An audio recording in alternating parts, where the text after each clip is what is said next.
everyday life. Okay, I want to bring in Dr. Singhvi then. Dr. Singhvi, a personal anecdote by Mr. Pai proves the point the Prime Minister Modi made.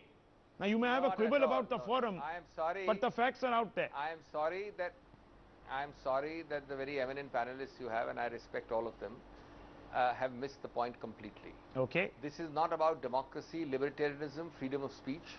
I am the first to say that I will defend to death Mr. Pai's or Mr. Nalapat's right or anybody else's right to criticize to the core anybody and everybody in India. That's freedom of speech. That's not the point at all of the debate. First of all, we can have a separate seminar and debate about what were goods and bads of the UPA 1 and 2. Every country has problems, and UPA 1 and 2 did have pluses and minuses. So that's the point Mr. Pai made. Secondly, and that includes the anecdote, we're not talking about economic policy here. And the point Mr. Nalapat made is freedom of speech, libertarianism. But the real point is not that at all. A simple point is, have you ever in your life, from Jawaharlal Nehru, Nelson Mandela, Obama, Clinton, Reagan, found any, or Hollande, or Margaret Thatcher, coming to India and saying, prior to me, I am now going to try and do skill UK, prior to me was scam UK. Please answer that question. That's the issue in this program today. I can answer that. This program about this issue. This program is not about UPA 1 and 2 economic policies. It is not about democracy and freedom of speech. I am entitled to do anything in this country. Have you ever found a head of government, the Prime Minister of the world's largest democracy, traveling to another country? Forget Mr. Modi. Please tell me Mr. Bush and Mr. Clinton were heavily opposed to each other. Okay. This French Prime Minister predecessor, has Dr. anybody Singhvi, come to a country and ever spoken Mr. this? Kohli wants to respond. It is disgusting and deplorable. You made the deplorable. point. You're repeating yourself. Okay, Mr. Kohli. Yeah, it's not complicated. First, these terms are commonplace. They've been commonplace for a long time, and they've been commonplace in the international fora. That's exactly what Mr. Pai has been saying. So the Prime Minister was not reiterating that the world did not know and the world hadn't spoken about it and had almost written off India as an investment destination. So that's one part of it. The second is, can we also look at the context? Where was Prime Minister Modi speaking? He was speaking to an Indian audience. He was speaking in Hindi. He was not sitting in a bilateral thing. So you are trying to now confuse foreign policy with an event that is not exactly foreign policy. It's engaging with Indians or people of Indian origin who are outside the country. And these kind of events have been taking place. Have you seen any of the other prime ministers or presidents that Dr. Singhvi named coming to say India and doing it for the Americans? If it were the American president, they don't want to do it. This is a separate thing. My last point is, does that take away Mr. Anand Sharma's exact comment of trying to call the Prime Minister mentally sick, or Mr. Ahmed Patel saying he's like Duryodhan, or like Mr. Digvijay Singh calling him Hitler and calling Osama bin Laden Osama ji and Masrat Alam as Masrat Alam Sahab? So you can't make a case of trying to run away from what the Congress party has done by seeking something from the BJP. Divergence and digression will not help. Mr. Modi was not addressing a closed-door party BJP meeting, Hindi or English. He was speaking to an audience peppered with innumerable foreigners. Please don't forget that when he speaks at these diaspora meetings, the diaspora is there, and there are thousands or hundreds of non-Indian, non-PIOs, non-NRIs. And Mr. Kohli and everybody in this program knows that very well. Every language he uses, any language, whether it be Turkish or Chinese, is translated. So don't go on language either. No Prime Minister or President of any country that I have known who is proud of his country, or even who has had a bitter political battle and has come to power, says this on foreign soil, report it to the whole world, and see the vyang, the sarcasm with which he said it. Just play the tape again. You just played it at the beginning of the program. अब हम क्या कर रहे हैं? Skill India. अभी तक क्या था भारत का नाम? Scam India.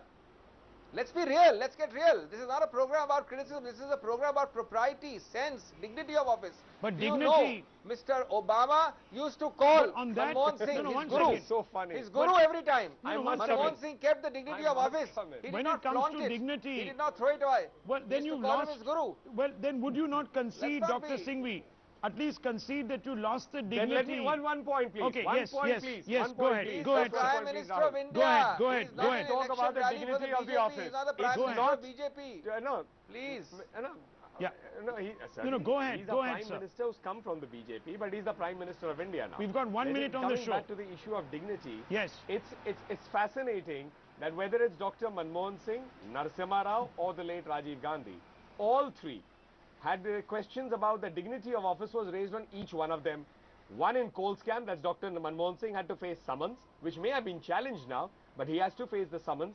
Before that, Narasimha Rao had to face trials, and late Rajiv Gandhi was, well, there was a commonplace knowledge about the Bofors thing. That whole thing comes from the task you do on it, and by ensuring that you're doing it in national interest.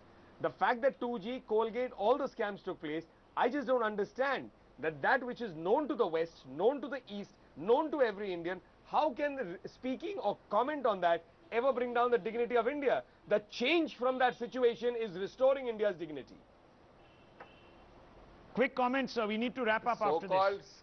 The so-called scams are errors in decision making, retrospectively held to be erroneous decision making. The so-called criminal part of criminal intent has been stayed by the Supreme Court. I don't see what basis Mr. Modi has to suggest clearly that India is a country of scams. I repeat, nobody is answering my basic point. No Prime Minister, head of government or head of state ever says this. Mr. Modi needs lessons in political maturity before he says this again. No, what you do in office and what you say in office. No, I don't accept that.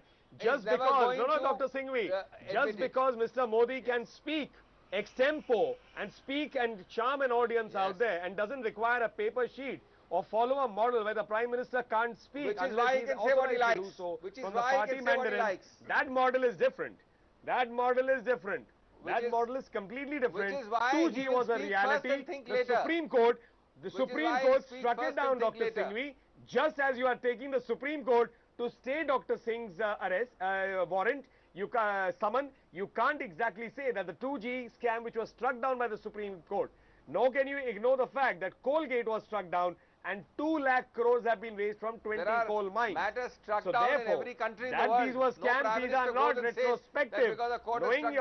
These are not retrospective errors in judgment. These have omissions and commissions which is clearly recognized by the highest court, and therefore they were struck down. Yes. But should we be defensive? I repeat. Now I want to bring in Mr. Pai. 1 second. Whatever you are saying is true. There is no Singhvi, country which will ever do this. Dr. Singhvi, 1 second. I want to bring in Mr. Pai. Final comments. India. There is no country in which a Prime Minister was allowing such scams to take place. We only hear that in banana republics, not a full-fledged democracy like us, sir. I'm glad you are defending. One second. I'm sure Mr. Kohli's spirited defense of Prime Minister means that next time the Prime Minister will be going, I'm sure next 2 weeks abroad, he will say the same thing again. No, 1 second. I just want to quickly go across to Mr. Pai. Look, I'm wrapping this up. Let the people of India judge. Gentlemen, I'm wrapping this up. I just want to go quickly across to Mr. Pai and Professor Nalapat. Professor Nalapat and Mr. Pai, do you get a sense that the Congress is perhaps being a little defensive or overly defensive